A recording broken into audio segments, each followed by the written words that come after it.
سورۃ العلق کی ابتدائی آیات ہیں۔ الحمدللہ وکفی وسلام علی عبادہ الذین اصطفی، خصوصاً علی سید الرسل وخاتم الانبیاء وعلی آلہ واصحابہ الاتقیاء۔ اما بعد فاعوذ باللہ من الشیطان الرجیم، بسم اللہ الرحمن الرحیم۔ اقرأ باسم ربک الذی خلق، خلق الانسان من علق، اقرأ وربک الاکرم، الذی علم بالقلم، علم الانسان ما لم يعلم۔ ان آیات مبارکہ کا ترجمہ سورۃ مبارکہ کے متعلق چند ضروری باتیں اور نزول وحی کی ابتدا، اس کے متعلق گفتگو کل کے درس میں ہو چکی ہے۔ آج ان آیات مبارکہ کی تفسیری وضاحت کہ اللہ رب العالمین ان آیات مبارکہ میں براہ راست جناب محمد کریم خاتم النبیین صلی اللہ علیہ وسلم کو کیا ارشاد فرما رہے ہیں اور ہمارے لیے اس میں کیا تعلیم اور کیا سبق چھپے ہوئے ہیں۔ اللہ پاک ارشاد فرماتے، اقرأ بسم ربک الذی خلق، پڑھیے اپنے رب کے نام کے ساتھ جس نے پیدا کیا۔ اب اندازہ کریں کہ وحی کی ابتدا جب ہوئی تو سب سے پہلا لفظ جو آیا وہ اقرأ، پڑھیے، تعلیم حاصل کیجیے۔ اس سے آپ اندازہ لگا سکتے ہیں کہ اسلام کے اندر تعلیم کی کتنی اہمیت ہے۔ تعلیم ہوگی تو عقیدہ درست ہوگا، تعلیم ہوگی تو عمل درست ہوگا، تعلیم ہوگی تو معاملات درست ہوں گے، تعلیم ہوگی تو معاشرت اور انسان کا رہن سہن یہ درست ہوگا، اور اگر تعلیم نہیں ہوگی تو جہالت کی وجہ سے انسان کے معاملات بھی بگڑیں گے، اخلاقیات بھی بگڑیں گے، عبادات بھی اس کی خراب ہوں گی، اور سب سے بڑھ کر یہ کہ عقیدہ بھی اس کا بگڑ جائے گا۔ اور ایسا بگڑا ہوا انسان وہ انسان کہلانے کا حقدار نہیں ہوتا، بلکہ فرمایا ہم شر البریہ، ایسے لوگ تو مخلوق میں سب سے بدترین لوگ ہوتے ہیں۔ اللہ پاک ہم سب کی حفاظت فرمائے۔ تو میرے محترم دوستو، قرآن کریم کا موضوع یہ ہے کہ انسان بنے، اچھا انسان بنے، اور اچھا انسان بننے کے لیے سب سے بنیادی چیز وہ تعلیم ہے۔ اور تعلیم سے مراد بھی کیا ہے؟ فرمایا بسم ربک الذی خلق، اپنے اس رب کے نام کے ساتھ تعلیم حاصل کریں جس نے پیدا کیا۔ میرا آپ کا ایمان ہے کہ ہم سب کو پیدا کرنے والا کون ہے؟ اللہ رب العالمین۔ حضرت امام شاہ ولی اللہ رحمۃ اللہ علیہ فرماتے ہیں کہ کچھ چیزیں ایسی ہیں جس پہ ساری انسانیت متفق ہے، الا قلیل، چند دہریوں کے سوا تمام انسانیت اس بات پر متفق ہے کہ اللہ ہے۔ مسلمان کا تو عقیدہ ہے اللہ ہے، ہندو بھی اس بات کو مانتا ہے، نام چاہے کوئی بھی رکھے، عیسائی بھی مانتا ہے، یہودی بھی مانتا ہے کہ اللہ ہے۔ دوسری اس بات پر بھی سب متفق ہیں کہ ہم سب کا، پوری کائنات کا خالق بھی کون ہے؟ اللہ ہے۔ اس میں بھی چند لوگ، دہریے لوگوں کے سوا کسی کا اختلاف نہیں، تمام مذاہب، تمام انسانیت اس پر متفق ہے۔ اس کے بعد تیسرا درجہ آتا ہے کہ مدبر، کائنات کا نظام کون چلا رہا ہے۔ اس معاملے میں مسلمان کا عقیدہ یہ ہے کہ جیسے پیدا کرنے والا صرف اللہ ہے، نظام چلانے والا بھی صرف کون ہے؟ اللہ ہی ہے۔ جبکہ یہاں آ کے کافر اور مشرک وہ پھنس جاتا ہے، وہ کہتا ہے کہ پوری کائنات کا نظام اکیلا اللہ کیسے چلا سکتا ہے، لہذا وہ کہتا ہے کہ اللہ نے چھوٹے چھوٹے خدا ساتھ اور بھی بنا لیے۔ مسلمان کہتا ہے وحدہ لا شریک لہ، اللہ ایک ہے، اس کا کوئی ساجی اور شریک نہیں ہے۔ اور مدبر کے بعد چوتھا درجہ آتا ہے عبادت کس کی ہوگی؟ تو مسلمان کا عقیدہ یہ ہے کہ نظام کائنات، پوری انسانیت کا، پوری کائنات کا نظام چلانے والا کون ہے؟ اللہ ہے، تو عبادت بھی صرف کس کی ہوگی؟ اللہ ہی کی ہوگی۔ جبکہ مشرک کہتا ہے کہ نہیں، دوسرے بھی ساتھ ہیں، تو لہذا جیسے اللہ کی عبادت ہوگی دوسروں کی بھی ہوگی۔ لیکن یہاں ہمیں سب سے پہلی جو تعلیم دی گئی اس میں بتایا گیا کہ اپنے اس رب کے نام کے ساتھ پڑھو جس نے پیدا کیا۔ تو تعلیم کا گویا بنیادی مقصد یہ ہے کہ انسان اپنے خالق کو پہچانے، اللہ کی پہچان حاصل ہو۔ جس تعلیم سے اللہ کی پہچان حاصل نہ ہو وہ تعلیم نہیں ہے، وہ فتنہ ہے۔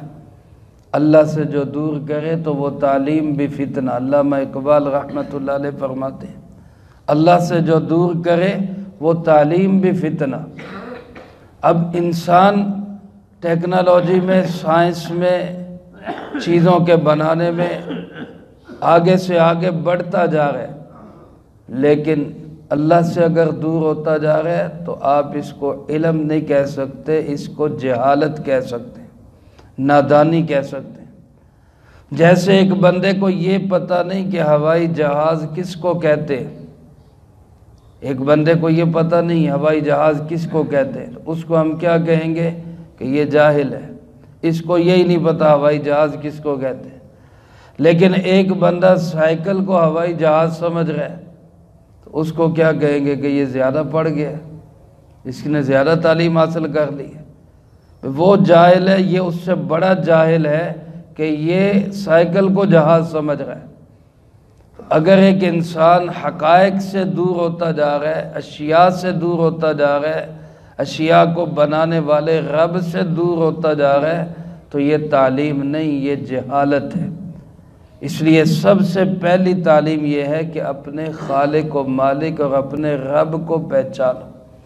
بے علم نہ تما خدا را شناخت، بغیر علم کے انسان اللہ کو پہچان نہیں سکتا۔ اس لیے تعلیم کا سب سے بڑا فائدہ یہ ہونا چاہیے کہ اللہ کی پہچان حاصل ہو۔ اس کے لیے اللہ پاک نے ذرائع مختلف دیے۔ سب سے پہلا ذریعہ تو یہ دیا کہ اس اللہ نے انسان کو پیدا کیا، وہ رب ہے اس کا۔ ہمیں پیدا بھی کس نے کیا؟ اللہ نے۔ اور پالنے والا بھی کون ہے؟ یہ ہماری آنکھیں تعلیم کا ذریعہ ہے، ان کو بنانے والا کون ہے؟ اللہ ہے۔ ہمارے کان تعلیم کا ذریعہ ہے، ان کو بنانے والا کون ہے؟ اللہ ہے۔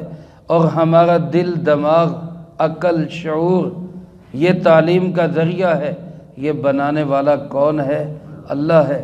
اور سب سے بڑھ کر جو تعلیم ہمیں حاصل ہوئی وہ وحی کے ذریعے حاصل ہوئی، اور وحی بھیجنے والا کون ہے؟ اللہ رب العالمین ہے۔ تو تعلیم کے سارے ذرائع پیدا کرنے والا اللہ ہے۔ انسان انہی ذرائع سے علم حاصل کر کے اللہ کا انکار شروع کر دے، اس سے بڑا جاہل کون ہوگا؟ فرمایا انسان اپنی تخلیق پہ غور کرے۔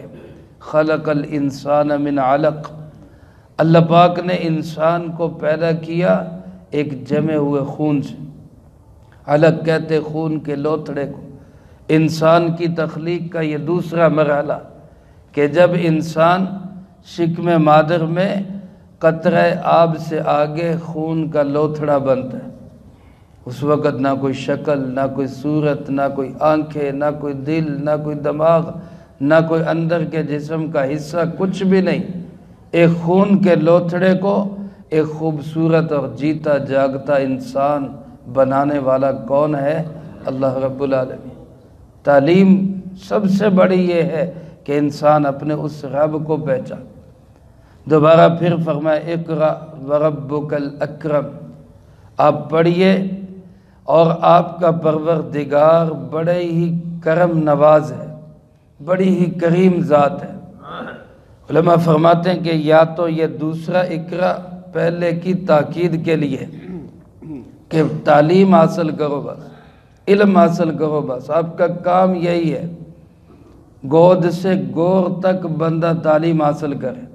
اطلب العلم من المہد الی اللحد، علم حاصل کرو پنگوڑے سے لے کر قبر تک علم حاصل کرو۔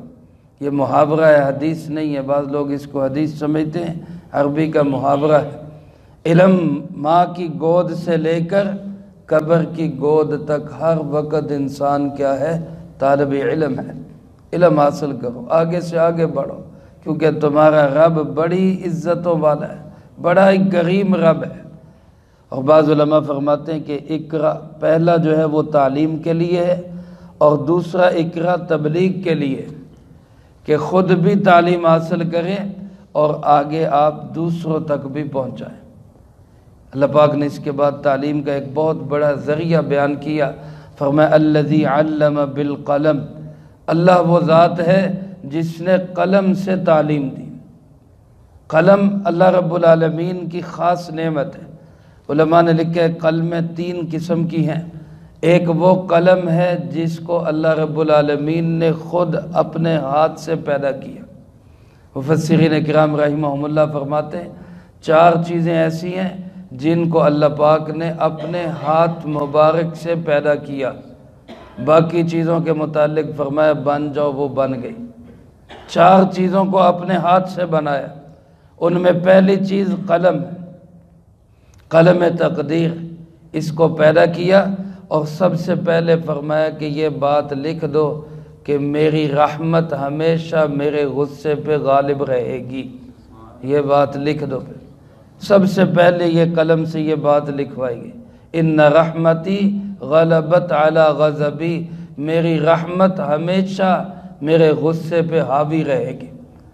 اور پھر فرمایا اکتب کل شیء ما کان و ما یکون، جو کچھ ہونے والا، جو کچھ ہوگا، وہ سب کچھ لکھ دو۔ یہ قلم تقدیر، اس کو اللہ پاک نے اپنے دست قدرت سے پیدا کیا۔ دوسری چیز اللہ کا عرش ہے جس کو اللہ نے اپنے ہاتھ سے بنایا، اور تیسری چیز جنت العدن ہے، جنت العدن، اس کو اللہ پاک نے اپنے ہاتھ سے بنایا، اور چوتھی چیز حضرت آدم علیہ السلام ہیں جن کو اللہ پاک نے اپنے ہاتھ سے پیدا کیا۔ تو قلم بھی ان 4 مقدس چیزوں میں ہے جو خود باری تعالیٰ کے دست قدرت سے بنی۔ اور دوسرا قلم علماء فرماتے ہیں وہ قلم ہے جو فرشتوں کے ہاتھوں میں ہے، جو ہمارے اعمال لکھ رہے، اور تیسرا قلم وہ ہے جو ہمارے ہاتھوں میں جس سے ہم لکھتے ہیں۔ یہ 3 قلم ہیں اور تینوں ہی مقدس ہیں۔ اللہ پاک اس کے ذریعے سے انسان کو علم عطا فرماتے ہیں۔ علم کا ایک بہت بڑا ذریعہ وہ کتابت سے، لکھنے سے حاصل ہوتا ہے، قلم سے حاصل ہوتا ہے۔ اس لیے قلم کی اسلام میں، دین میں بڑی اہمیت ہے۔ اسی کے نام پہ ایک مستقل سورۃ القلم بھی قرآن کریم کے اندر موجود ہے۔ تو بہرحال اللہ پاک نے علم کا ایک ذریعہ بتایا، اس کے علاوہ بہت سارے ذرائع ہیں۔ ایک ذریعہ علم کا کیا ہے کہ اللہ پاک نے قلم کے ذریعے سے انسان کو تعلیم دی۔ فرمایا علم الانسان ما لم یعلم، انسان کو ان سب چیزوں کی تعلیم دی جن کو وہ نہیں جانتا۔ انسان بہت ساری چیزوں کو نہیں جانتا۔ ایک چھوٹا بچہ ماں کے پیٹ سے پیدا ہوا، اس کو سینے سے لگایا اماں نے، اور اس نے اپنے جبڑے مسوڑے ہلانے شروع کیے اور دودھ چوسنا شروع کیا۔ یہ تعلیم اس انسان کو کس نے دی ہے؟ اللہ رب العالمین نے دی۔ کسی کالج، کسی یونیورسٹی، کسی مدرسہ، کسی استاد سے بچے نے نہیں سیکھا۔ اس کو اس کے دل کے اندر یہ بات ڈالنے والا اللہ رب العالمین ہے۔ بعض علماء فرماتے ہیں کہ اس انسان سے مراد حضرت آدم علیہ السلام ہے، جن کے متعلق سورۃ بقرہ میں فرمایا وَعَلَّمَ آدَمَ الْأَسْمَاءَ كُلَّهَا، اللہ نے آدم علیہ السلام کو سب چیزوں کے نام کی تعلیم دی۔ تو علم الانسان، انسان کو اللہ نے وہ سکھایا جو وہ نہیں جانتا تھا۔ اس انسان سے مراد آدم علیہ السلام، لیکن اکثر مفسرین کرام فرماتے ہیں ہر انسان مراد ہے۔ انسان کو بہت ساری چیزوں کا شعوری طور پر علم اللہ پاک براہ راست خود عطا فرماتے ہیں۔ پھر انسان کو علم کے ذرائع عقل، سمع، بصر، دل، دماغ، قلم، یہ سارے ذرائع عطا کرنے والا کون ہے؟ اللہ رب العالمین۔ تو گویا تعلیم کے سارے ذرائع اللہ نے عطا کیے، اور سب سے بڑی تعلیم کیا ہے؟ کہ انسان اپنے رب کو پہچانے۔ میرے محترم دوستو، یہ تعلیم ہمیں ملے گی کہاں سے؟ یہ وحی سے ملے گی، قرآن سے ملے گی، حدیث سے ملے گی۔ اب اس سے دور ہو کر انسان سمجھے کہ میں بہت بڑا عالم ہوں، تو وہ بہت بڑا عالم نہیں، وہ بہت بڑا جاہل ہے، پرلے درجے کا جاہل ہے۔ اگر انسان انگریزی کے اندر اور انگلش کے اندر، اور انسان جو ہے بڑی بڑی زبانوں کے اندر بڑا فلاسفر بن گیا، بڑا سائنسدان بن گیا، لیکن رب کو نہیں پہچان سکا، اللہ کا بندہ نہیں بن سکا، تو یقین کرے وہ پرلے درجے کا احمق، نادان انسان ہے، بے وقوف انسان ہے۔ اور اگر انسان کو لکھنا پڑھنا کچھ بھی نہیں آتا، لیکن اپنے رب کو پہچانتا ہے، اچھا انسان بنتا ہے، اللہ کا بندہ بنتا ہے، لوگوں سے معاملات اچھے کرتا ہے، عقیدہ درست ہے، نماز عمل عبادات درست ہے، معاملات کلیئر ہے، اخلاقیات بہتر ہیں، تو یہ انسان اللہ کی نگاہ کے اندر بڑے بڑے علم والوں سے بھی اعلیٰ اور افضل انسان ہے۔ اللہ پاک ہمیں اپنی تعلیم کے ذریعے اپنی ذات کو پہچاننے کی توفیق نصیب فرمائے، اور اس کو سامنے رکھ کے اپنی زندگی کو بنانے کی توفیق نصیب فرمائے۔ جو کہا سنا اس کو زندگی میں لا کے دوسروں تک پہنچانے کی توفیق عطا فرمائے۔ اللہم انت السلام ومنک السلام، تبارکت ربنا وتعالیت یا ذا الجلال والاکرام۔ اللہم اعنا علی ذکرک وشکرک وحسن عبادتک۔ اللہم احسن عاقبتنا فی الامور کلها واجرنا من خزی الدنیا وعذاب الآخرہ۔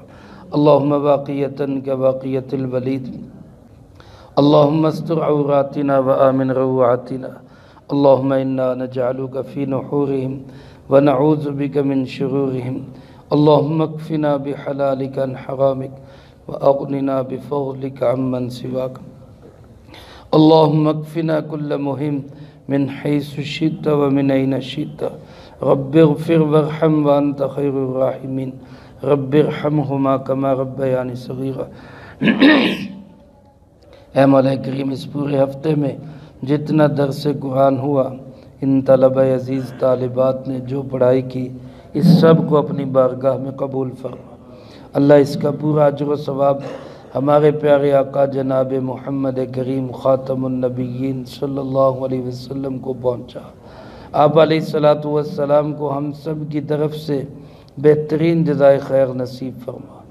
آپ کے توسل سے تمام انبیاء، تمام صحابہ، تمام اہل بیت، ازواج مطہرات، بنات اطہار، نبی پاک صلی اللہ علیہ وسلم کی امت کے وہ تمام لوگ جو اس دنیا سے جا چکے، جو موجود ہیں، جو قیامت تک آئیں گے، اللہ سب کو اس کا اجر و ثواب نصیب فرما۔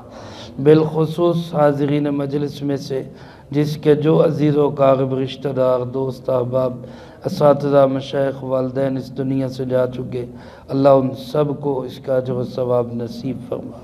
تمام مرحومین کی قبور کو جنت کا باغ بنا، سب کے درجات کو بلند فرما، سیئات کو حسنات سے تبدیل فرما، کروٹ کروٹ چین سکون اطمینان نصیب فرما، اگلی تمام منزلیں سب کے لیے آسان فرما۔